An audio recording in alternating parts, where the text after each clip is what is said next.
Welcome back. I'm Tim Erlander with the Republican Roundtable. I'm glad to be back with you again on this evening before Thanksgiving.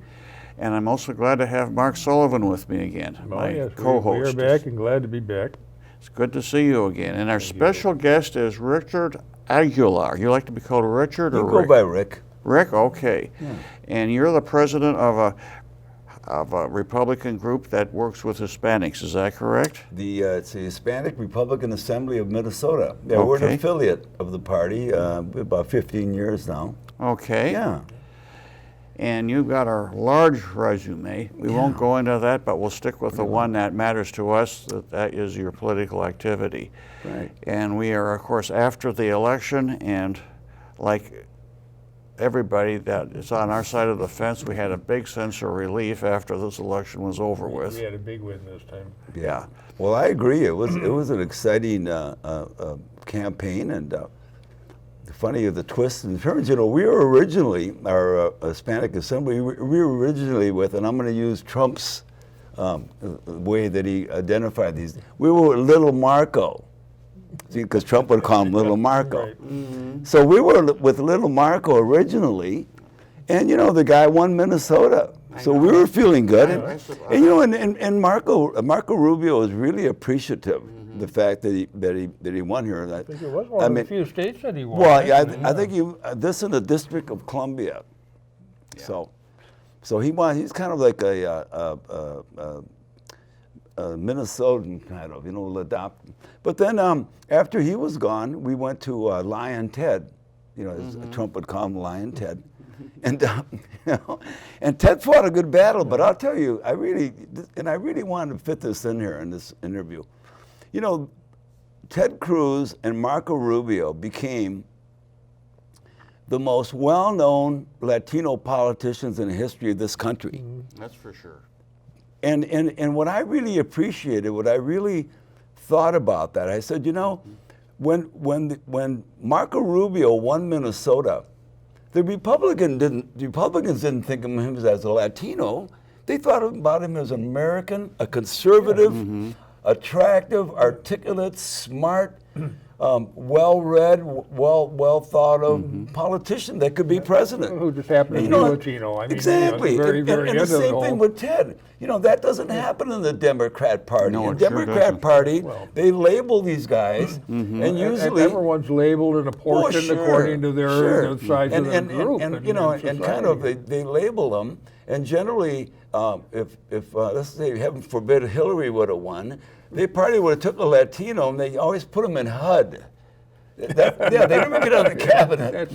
I call it hide. They put them in hide, and it happens. But, or ambassador to Mexico. But so I was I was really proud of the fact that that our party has recognized those two talented guys. So shortly after Ted Cruz dropped out, we joined the Trump campaign in a sense that we said, well, we're going to support him. And it was real controversial, as you know, especially for Latinos. I was not a Trump supporter to well, begin with, but there was a lot of that. When he won the nomination, I looked at it, I said, okay, this is going to be our guy. And I mean, you know, and I started looking, okay, there are a lot of good points there. Well, I'm with you. And the more I look, the more I like. But especially, it was especially hard for our group because being Latino, you know, when he started off his campaign, he made those remarks about Latinos as rapists. I think he misspoke, really. I don't think he meant it that. But the media stayed with that. Tendency to be a little inflammatory. And he was new. I think that was his first really press release, and name it in terms of his campaign. But the media kept on just those same remarks. They never changed. Although he changed about immigration, the media. So in the Latino community, that was really a contentious idea for us to go with Trump. Well, we did because we're good Republicans, and we thought anybody but Hillary. And we were seeing what Hillary's campaign was about. It was deceit, it was the emails, it was all these different things. Yes, you know, I've always kind of thought of the Latino community as a little more, you know, leaning a little more toward the Democrats. I mean, in spite of the fact they're businessmen, a lot of them are businessmen, they're generally religious. Yeah, I think. But somehow they just seem to be. Well, Mark, they always seem to be more like DFL for some reason. I think that's kind of. I think that's correct in a way, but you know. At the same time, Republicans really haven't marketed or campaigned to them. I think if I remember when you were with us here a while back, I think I remember talking about that. They haven't the Viva really Bush campaign. Haven't really gone after them. Yeah, That's true. That's true. Viva Bush campaign he mounted a whole campaign and went after them through the branding, through the messaging, and media buys were nationwide.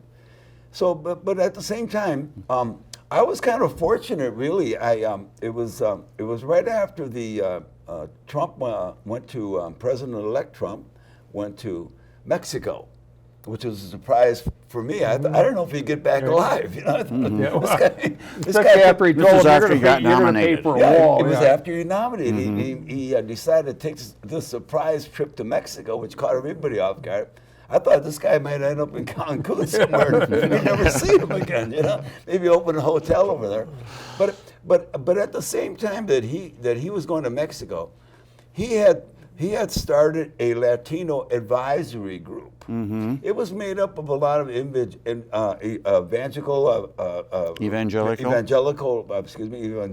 Latinos, some consultants that have been in Washington, D.C., the consultants to the Republican Party. And so he had that in place.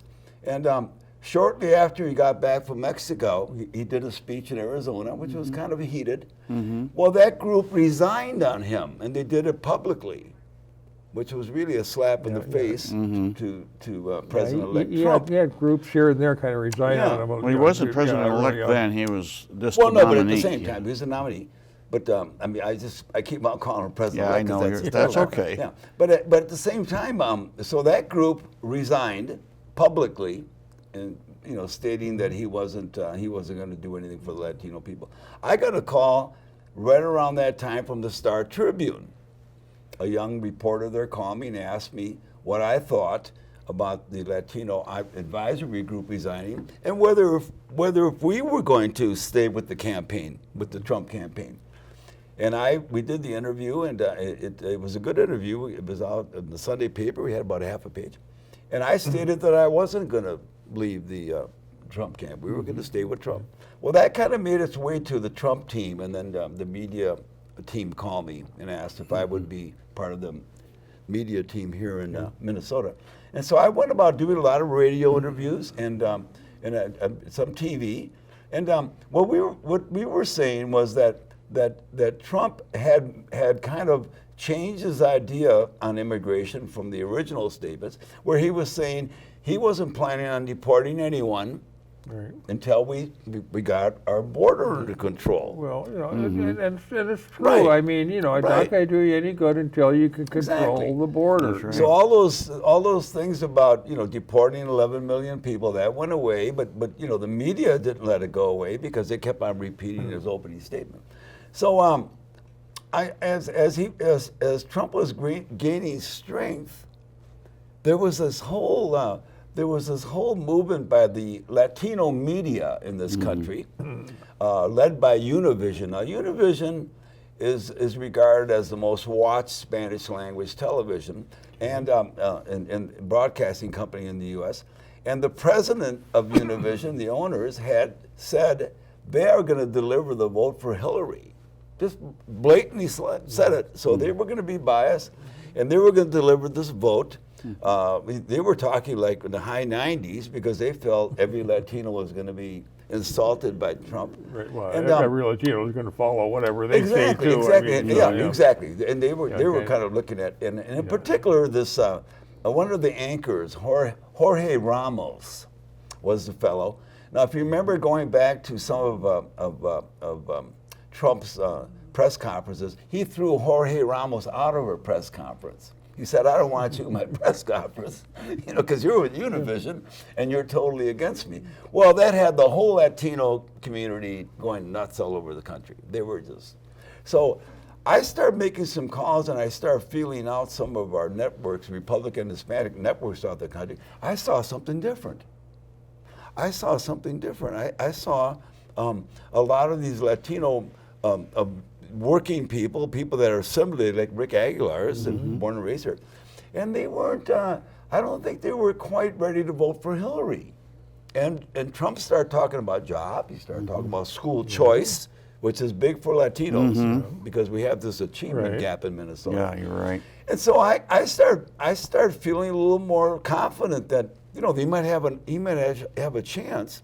And then meanwhile, of course, what was happening was all these disenchanted white voters, the working class white voter, that looked at the Democratic Party and thought, well, that's not our party anymore. Yeah. They're more interested in the Black Lives Matter.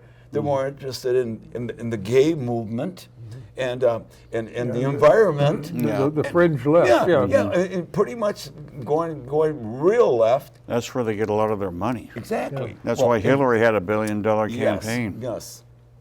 And so I, not to mention George Soros. as we started going down to the stretch, I went to the Sunday rally they had before the election here at Sun Country Hangar, and I saw something. Because we hadn't had the opportunity to go to a rally, and there was 20,000 people there, and it wasn't just blue collar white folks. It was a lot of women and a lot of Asians and Latinos. Yeah, Trump actually courted as you say, he courted Hispanics, he courted the blacks, he courted exactly. And if you remember all these different groups. Trump would always say, "I'm going to do well with Latinos." He would always say that, and people would laugh. Because they're hardworking people. The Republicans have a different philosophy in approaching the population. They aim at the whole population and try to make arguments that they feel is good for everybody. Exactly. Democrats like to target different individual groups. Yeah. They promise this group this group that, but they don't have anything separate too. They never. And one other thing they have a way of doing, they try to encourage people to believe that Republicans are out to get them, and that we the Democrats will protect them. Now this charade has been going on for quite some time. It's still been going on since the election. Tim, for Latinos, so. The Democrats have one strategy in presidential elections for the Latino vote. They just use the race card. That's right. Let's remember Romney now. Romney, he's a rich, racist white guy. Yeah. Okay? McCain, he's a racist. And now Trump. So I'm hoping that after this election, I'm hoping that our Latino community will start thinking about, listen, if our Democrat candidate isn't talking about jobs, education, healthcare costs, and law and order, maybe we're not going to vote for him. And I think we've kind of turned a corner now for Latinos. I think that because of the vote, now we have to remember Latinos voted 30% for Trump. So we had. That's a little better than what it was better. Romney got. It was better than Romney. And in fact, of the total vote, I think there was 120 million votes cast. Latinos were 11%. So they voted at their highest level in turnout. Most people thought when they saw that it was because they were against Trump. No. It was that millions of Latinos voted for Trump because Hillary wasn't talking about jobs. Hillary wasn't talking about education. She wasn't talking about health care. In law and order, we're all seeing what's happening in law and order. Look at Dallas, which is a pretty high density Latino city. They were really affected by those shops being killed, and the cops being killed. Right. So I was thrilled with the outcome. I was. In fact, the night of the election, Florida was called, and it went to Trump. A lot of that was because the Latinos voted for Trump in a percentage that nobody thought would happen. So Univision, I was watching their show, and Jorge Ramos was shattered. He was and so he's not the kingmaker anymore. And then I saw the fact that Trump won Florida. So as a result, Univision now is seen as a broadcasting company that doesn't really know who the Latinos are. They misjudge the Latinos, but if you're in the marketing business, you always like to tell your advertisers, we know everything about the Latinos. Yeah. If you Our- come to, our target market, we know are. everything you'll ever know. And you know what? They don't.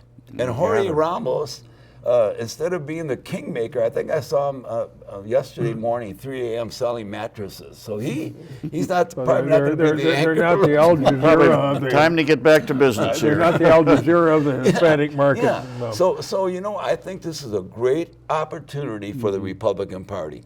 And I was, any interview I've done, and I'll even say it here, if there's any Latinos out there that are watching this program that voted for Trump, and maybe you're being seen as a traitor by the community, or maybe you're seen as a 30% is a large group to be a traitor. Well, yeah. But at the same time, you know, it's kind of happening here, even here in the cities, where they're singling out people, and they're you know, threatening them in some cases. So with all the demonstrations, and I mean, you even heard of, I mean, within families, even just as we were talking a few minutes ago before the show, about, you know, people saying that they're not getting invited to Thanksgiving dinner because they voted the wrong way. You know, I just. Well, we're welcoming all these Latinos to the Republican Party, because, you know, we see Latinos as good Americans, you know, patriotic, you know, traditional families, you know, they're anti-abortion, you know, and the Do a law lot and of order business. people. Yeah, they're entrepreneurs, and so we're welcoming them, and I really believe that we've turned a corner. Now, we'll kind of measure that as we look at the 2018 governor's race here for us, which is all important. Yeah. We've got it. And Dave has already said he's not going to We run got the again. legislature. Yeah. Now we got to do is hang on to the legislature and get the governorship. It's Get the gonna governor's be an open office. Yeah. So we're feeling good about doing some outreach to Latinos here in Minnesota and nationwide. You know, we have to keep that going, and I think Trump. I think he's going to see that if these jobs go through and everything he's talking about, I think you can see a shift. The good thing about the Latino community, I think, in a sense, nationwide vote, is, you know, we don't have to have 90% of it. We could do great with 50%, and just keep that steady 50. And we could, I think we could be in the White House for a long time. Well, you know, if you're going to run for governor, you're going to have to start running now. You know. There's enough people running for governor. What do you think, Tim? You think we're going to have a lot of candidates for governor? Yes, definitely. It's early. I know the papers. I was reading an article in the paper. They were speculating on a number of people already. So. Well, oh yeah. You know, the Democrats have. You know, it's a little surprising. I think, other than some rare cases, you know, the Democrats seem to always come down to one or two candidates. I don't know if they're able to if their supporters, you know, the people with the money, maybe they lay down the law and say, listen, we only want a couple candidates, and we, as a party. I think it depends a lot on the money thing. Well, of course, but you know, but I think the money people in Minnesota, Democrats in Minnesota, they might say, well, you know, we're not going to be working with a whole group of candidates, so you better narrow it down. That might be a good idea for us this time. You know, we can't. 17 candidates was a little too much. And I'm hoping that common sense will reign here, and that we can get together as a group and say, listen, we've got to win. Let's narrow this group down. I mean, there's a lot of people. I don't want to. Now we've done it for president. We've had like 10 people and 12 people, but governor generally it has only been maybe 3 or 4, and it's been brought down. You know, just something manageable. Yeah, but I think quickly, we're feeling our oats. We have an endorsement system where I think you get dropped out if you go to the third ballot and you're still you're below a certain percentage. Generally, even when you start out, you're not talking a whole dozen candidates. Whole animal collection. You're talking maybe half a dozen. Exactly.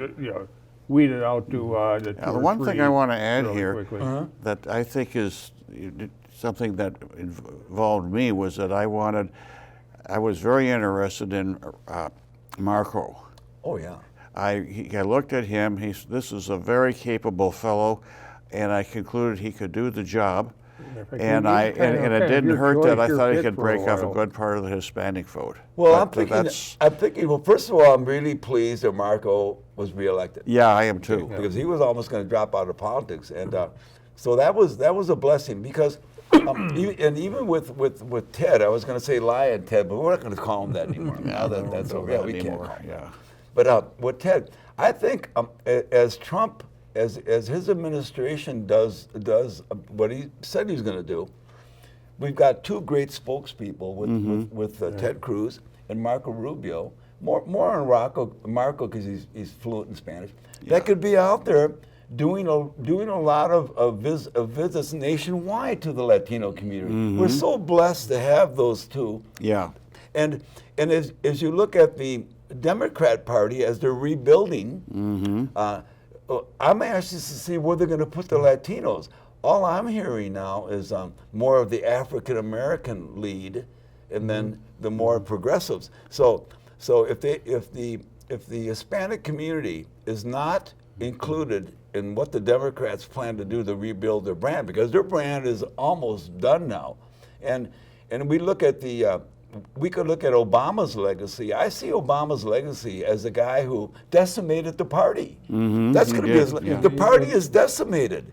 There's nothing left. When he's going to leave it pretty much as Bill Clinton left the DFL. Exactly. This guy's been a wrecking ball.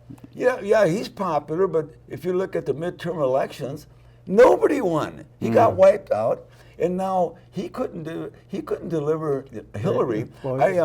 Obama started out with a DFL Senate, DFL House, and eventually he wound up losing those, and just.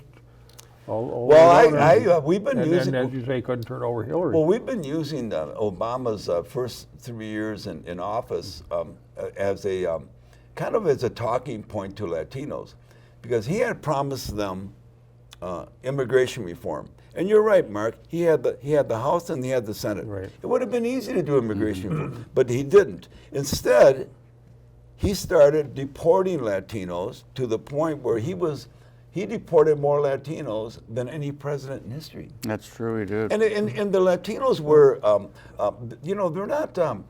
they're not a real monolithic community. So the response to what he was doing. It wasn't really led by the Democrat Latinos. They just stayed low. They were told, "Hey, we're going to be doing this." And what happened was, so we're looking at some of the threats that the Latino community were saying what Trump was going to deport people and he was going to do this. And I would always say, well, Obama already did that. It's on record.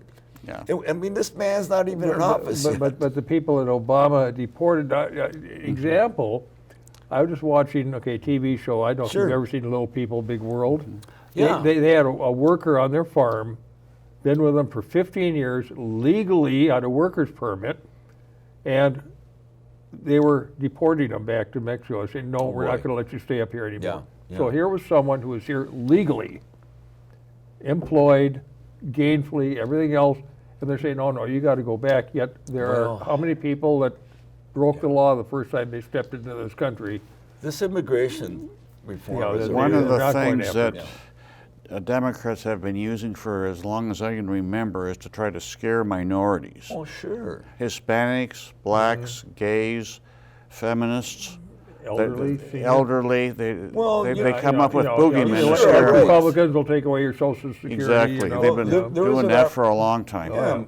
Tim, there was an article in the Tribune, I think a couple of days after the election, that said that immigrants are scared of what's going to happen next. Right. But in a way, I did a little digging, and what I was finding was that in these grade schools, for instance, it was the teachers telling these Latino kids about, you have to be, don't be scared. They're going to come and get you. And so I'm wondering, is this something where the Democrats are going to be doing nationwide? Because I really believe that we're at a turning point, and I mention that because Latinos now are thinking, Hillary lost. She didn't talk to us about anything. Let's see what this man does. And if he delivers his first year, this could be a real turning point for us. Trump really has not said anything that was actually Trump's sexist, key racist, all the stuff economy. They are claiming that he did or said, he really didn't say. Yeah.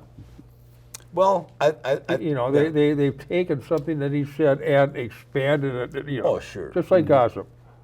Well, and then labeled him with it. I mean, I think we can all agree that was one of the most.